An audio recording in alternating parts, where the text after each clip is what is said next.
it's easy to focus on the here and now, but the significance of this decision that seems imminent from the Parliament of Finland, the people of Finland, to join NATO, just underscore how momentous this moment is.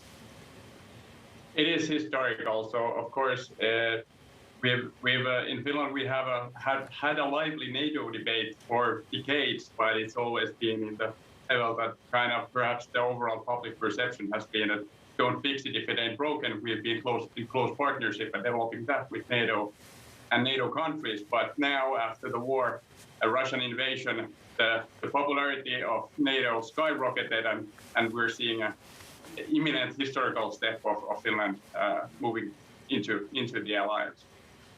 Okay. Good morning to you, Ate. We've heard from Russia, of course, responding to Finland's plans, at least subject to parliamentary approval, to join NATO.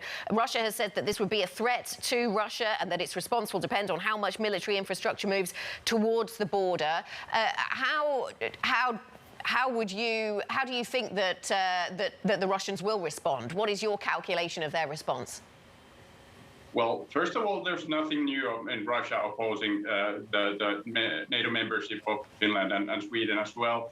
So I think it's natural that as we move forward, that they will show some kind of a protest and oppose it in some way. But of course, the membership towards NATO for Finland, and of course in terms of the nature of NATO as a defensive alliance, is purely defensive, and this is our sovereign decision. So I think I'm not too worried. We're prepared, and I think it's just natural that, of course, it's a Russian narrative that NATO is somehow threatening Russia, which is a total fallacy. But so I guess they feel forced to somehow react or oppose. But I wouldn't be too worried. There's nothing that much new.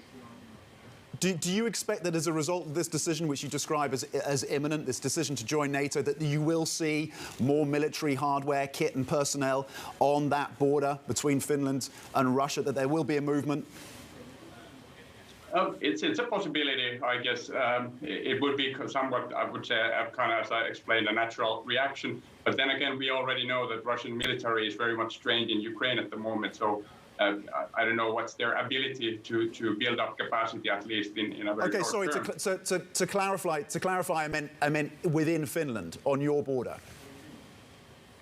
Yeah, I mean, maybe we'll see. This could be one of the reactions the Russian would show up, but I would not be too worried about that either too much.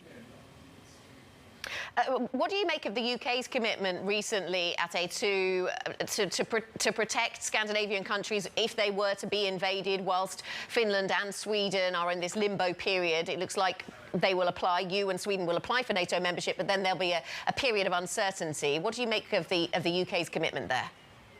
A very, very important commitment, historical in itself also, and I think it's important that we and highly valuable for us to get these clear signs that we are supported by our long-term partners in our decision making. So, in that sense, a very important statement and commitment, and as I said, historical in nature as well.